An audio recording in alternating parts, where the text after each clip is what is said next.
跆拳道訓練為何赤腳？30年前我便帶着這個疑惑，20年前給小朋友解釋時，也只簡單回應是鍛鍊腳力與防滑。直到某天我意識到這個問題遠非如此簡單。第一點是運動生理學，赤腳訓練對跆拳道的技術呈現與身體發展有着不可替代的作用。赤腳時，足底神經末梢能敏銳接收地面反饋，幫助練習者精準調整動作姿態。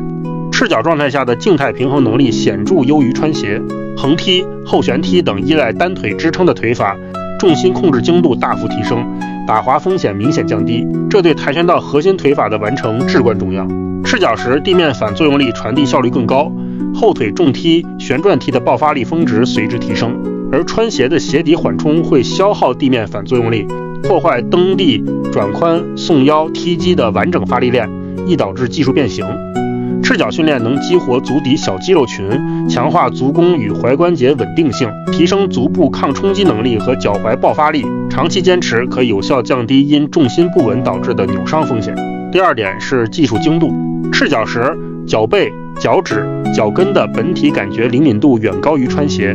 練習者能精準感知動作的繃直度、打擊面與着力點。比如橫踢需全腳面擊打，側踢依賴足刀或腳跟精準控制，下劈要前腳掌下壓，這些細節在穿鞋時會完全模糊，長期訓練易造成技術失真。世界跆拳道聯盟與韓國國際院的技術規範中，腳型錯誤在品試、競技考核中會直接扣分，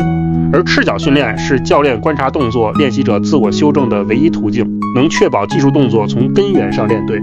第三點，文化傳承。跆拳道的赤腳傳統源於朝鮮半島千年武道文化，是其區別於其他武技的重要標識。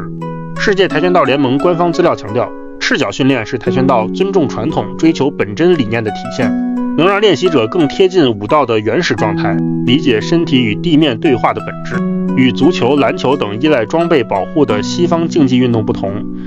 跆拳道同諸多東方武道一樣，以赤腳為標誌，強調身體本身就是武器，訓練本身就是修煉。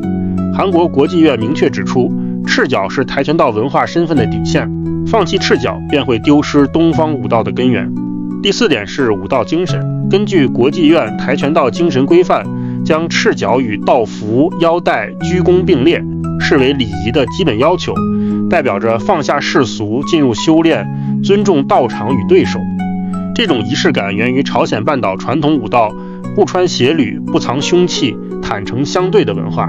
也是儒家文化在武道精神中的具象化体現。赤腳訓練能顯著提升練習者的忍耐、克己與抗挫折能力。光腳踩墊、踢靶的痛感是主動承受的修煉，能忍足底之痛，方能耐受訓練之苦、賽場之壓。這正是忍耐克己武道精神的身體實踐。東方武道哲學強調地為根，腳為基，赤腳直接連接大地，可實現天人合一、身心合一的修煉境界。足底神經末梢的刺激能聯動大腦皮層，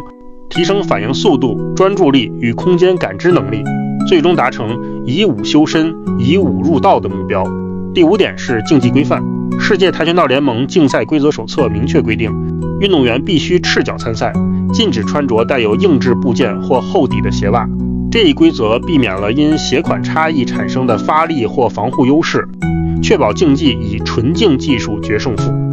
而競技中的赤腳要求也與跆拳道以腿法為核心，以精準打擊計分的技術本質高度契合，讓運動員在公平環境中展現最純粹的技術能力。跆拳道赤腳訓練，它不僅是怎麼練的形式選擇，更是練什麼的本質前提。穿鞋練的是腿法動作，赤腳練的才是跆拳道。從力量傳遞到文化認同，從技術精度到精神修煉，赤腳是跆拳道不可分割的武道基因。